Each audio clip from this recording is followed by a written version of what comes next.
জন্ম মৃত্যুদিন। তুষার এখন পুনাতে আছে। গত 5 বছর ধরে একটা আইটি কোম্পানিতে কর্মরত। বিয়ে ঠিক হয়েছে নিজের পছন্দ করা পাত্রীর সাথে। পাত্রী পিএইচডি করছে, কাজেই ওর পক্ষে অন্য কোথাও যাওয়া সম্ভবই নয়।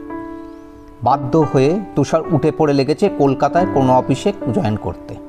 কিন্তু বর্তমান কোম্পানি তো কোনো অবস্থাতেই কলকাতায় পাঠাবে না, অন্যথায় অন্য কোম্পানিতে খুব চেষ্টা করছে। গত 8ই আগস্ট 2025-এ একটা ভার্চুয়াল ইন্টারভিউ ছিল। 3 জন প্রশ্নকর্তার মধ্যে ওই কোম্পানির ভিপিও ছিলেন।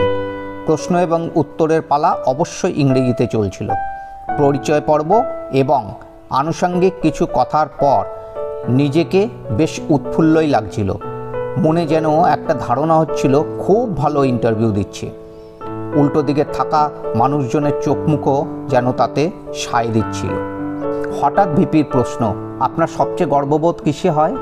উত্তর, আমি বাঙালি, পশ্চিমবঙ্গে অনেক ক্ষেত্রেই অগ্রণী ভূমিকায় আছে। প্রশ্ন, কোন বাঙালিকে নিয়ে আপনার সবচেয়ে গর্ববোধ হয়? উত্তর, শুধু আমি কেন, আপামর ভারতবর্ষের কাছেই গর্বের নাম রবীন্দ্রনাথ। প্রশ্ন, আজকের দিনের বিশেষত্ব কী? এবারে যেন একটু তাড়াতাড়ি উত্তর দিল।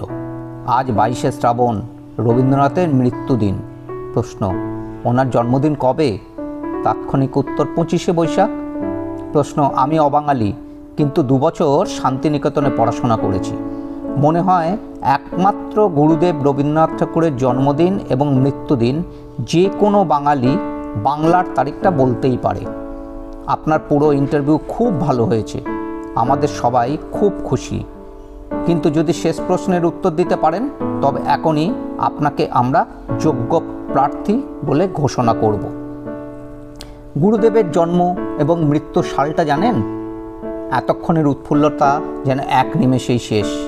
কপালে আস্তে আস্তে ঘাম জমতে থাকলো, বিড়বিড় করে হিসেব করতে থাকলো। একটু সময় পর পিপি একটু হেসে বললেন, এটা অঙ্কের প্রশ্ন নয়।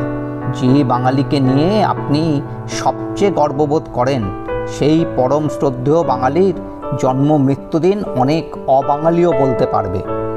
রবীন্দ্রনাথ ঠাকুরের জন্মদিন এবং মৃত্যুদিন যথাক্রমে 25শে বৈশাখ 1268 এবং 22শে শ্রাবণ 1348।